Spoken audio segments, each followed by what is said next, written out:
Welcome to my channel. We are just going to study about the capacitation and the acrosome reaction. And there is a fallopian tube in which there is vagina, cervix. This is ovary. This is fimbriae. This is fallopian tube. This is ampulla, and this is uterus.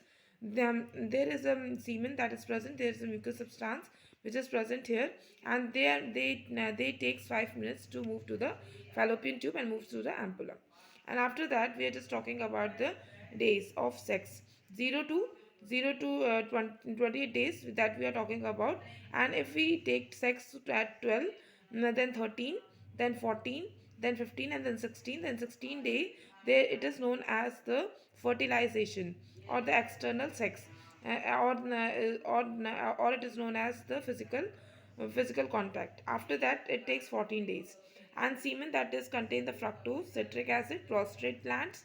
Prostate gland may perform the vital role that they secrete they secrete the semen that coagulate into the blood, and the fibrinogens are also present. Bunches of the protein and carbohydrate. The bunches of protein and carbohydrates are present in the semen. After that, there is a sperm which is the head is present, in which head is present. After that, the mid piece, and then the flagella. Let's talk about the head of the sperm, in which the acrosomes are present, and sorry, the protein and carbohydrate. There is the outermost layer which is covered with the carbohydrate and protein, and the inner layer the inner layer that is surrounded by the Golgi bodies. And after that, the innermost layer that is surrounded by the cholesterol that you seen here, the dotted structure that represent the cholesterol. The cholesterol is present in the sperm, that makes the sperm rigid, that makes this membrane made up of the phospholipid membrane,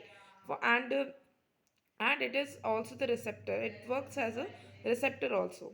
And after that, the mitochondria, and in the neck, in the mid piece, there is a mitochondria is present. Mitochondria, which is a powerhouse of the cells, that means it provide energy to move into the blood or the water. There is a flagella that is very flexible and very free to move, to float into the water and move into the blood and the water as well.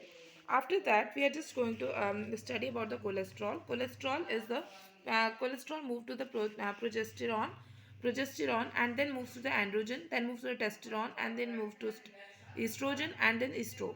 After that, that comes from the cholesterol that comes from the Leydig cells, and the cholesterol comes from the Leydig cells, and present in the seminiferous tubules. This is a seminiferous tubule. This is a seminiferous ignore. This is a seminiferous tubule, in which these are the Leydig cells which are present outside of the body, and this is a stem cell. This is whole. In the inner cells are known as the stem cells. This is a lumen that is present the innermost layer, innermost part of the Leydig cells. And the sperms takes 5 minutes to move through the ampulla. That ampulla that is present in the vagina. After that, like in ampulla, there is four type of sperm that attacks, and only one active sperm that get fused with the egg. There is a diridosperm and formula 1 sperm that are found.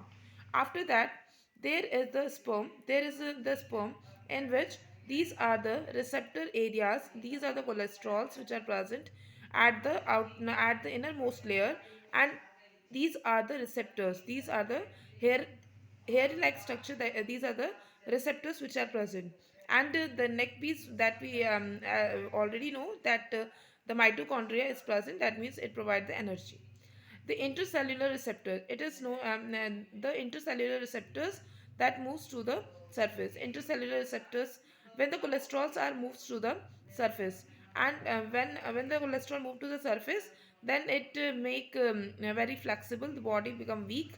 And after that, these receptors, the intercellular receptors are formed and move inside the inside the head. And these calcium that calcium is comes from the externally, and move into the comes into the head, and push